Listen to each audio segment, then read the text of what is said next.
Olá, meu nome é Marino Paiva Lenzarini. Essa é a apresentação do meu projeto de iniciação científica para a Cefisc 12, com o título Cálculo de espectros de fotoemissão por grupo de renormalização numérico no espaço real, com orientação do professor Luiz Nunes de Oliveira. Nosso projeto busca entender o comportamento singular do espectro de fotoemissão para um metal simples nas vizinhanças da frequência limiar sobre a catástrofe de Anderson. Utilizamos uma formulação alternativa ao método do grupo de renormalização numérico, apelidada de ENRG, a qual é formulada no espaço real. Para contextualizar, a energia limiar para a fotoemissão depende exclusivamente da energia absorvida pelo material após a radiação incidir nele e também da energia intrínseca do material observado, como dado pela primeira equação.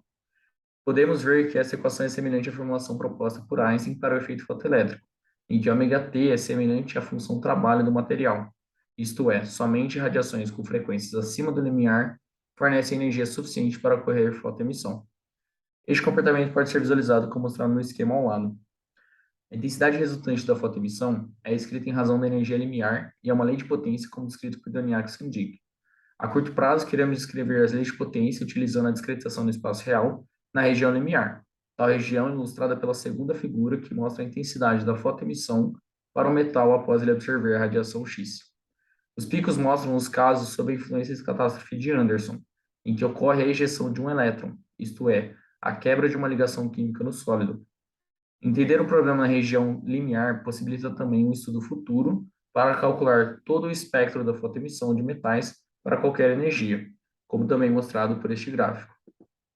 Inicialmente, vamos considerar um modelo esquemático, como o da figura ao lado. Ao sujeitar um metal simples com a banda de condução inicialmente semi-preenchida a uma radiação X com frequência ômega, o elétron do nível profundo D é ejetado para o nível livre B fora do metal, com ambas energias pré-determinadas. A ausência deste elétron gera um potencial de espalhamento com intensidade K, o qual sujeita toda a banda de condução a ter uma defasagem em seus estados de energia, possibilitando a ocorrência de diferentes excitações partícula-buraco, dando origem a uma fotoemissão do problema.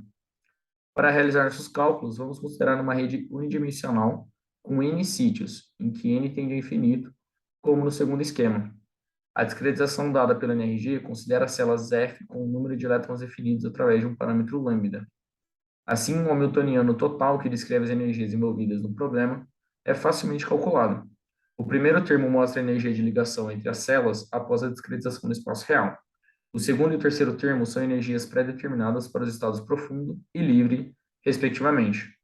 E o quarto termo possibilita diferenciar os estados inicial e final devido à presença ou não do potencial com intensidade K. A absorção de raio-x pelo material é tratada via teoria de perturbação dependente do tempo, a qual mostra que a regra de ouro de Fermi descreve a intensidade da fotoemissão em função da frequência ômega. Ela seleciona diferentes excitações partícula-buraco devido à delta de Dirac, dando origem a linhas discretas de energia. Nosso primeiro modelo de estudo fixou o número de sítios e variou as possíveis excitações que podem ocorrer após a absorção. Na figura ao lado, temos I, o estado inicial com nível profundo semi-preenchido, e F1, F2 e F3, três possíveis estados finais após a ejeção do elétron no nível profundo. Para diferenciar os tipos de estações, vamos tratar o caso como F1, uma estação principal, onde o elétron sai de um iésimo nível abaixo do nível de Fermi para um iésimo acima dele. E os outros dois casos, como F2, F3 e assim por diante, estações secundárias. O gráfico ao lado mostra a intensidade versus a energia limiar, onde os pontos azuis foram obtidos numericamente através da discretização pelo NRG, e somente para estações principais, enquanto que a linha vermelha é a intensidade dada pela lei exata de Doniak-Sandvik. Podemos ver que o resultado se afasta do esperado, considerando somente as estações principais, surgindo talvez a necessidade de considerar outras possíveis estações. Assim, considerando também as estações secundárias, podemos observar pelo primeiro gráfico que são muitas energias, sendo necessário talvez um método de suavização do espectro. Assim, o método utilizado para suavizar o espectro foi a convolução, em que realizamos a convolução com uma função caixa, tendo este valor como uma boa aproximação, sendo possível observar pela linha pontilhada que forma a caixa no primeiro gráfico.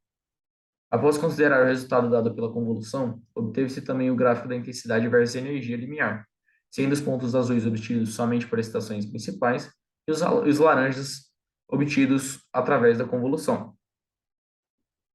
Podemos observar que o método de convolução não foi suficiente para suavizar o espectro, já que o resultado ainda se afasta do esperado, dado pela lei exata. A discrepância mostrou um possível problema no cálculo da intensidade. Por isso, realizou-se um estudo analítico para calcular os termos da projeção de muitos corpos para um estado final F sobre um estado inicial I, como no modelo ao lado.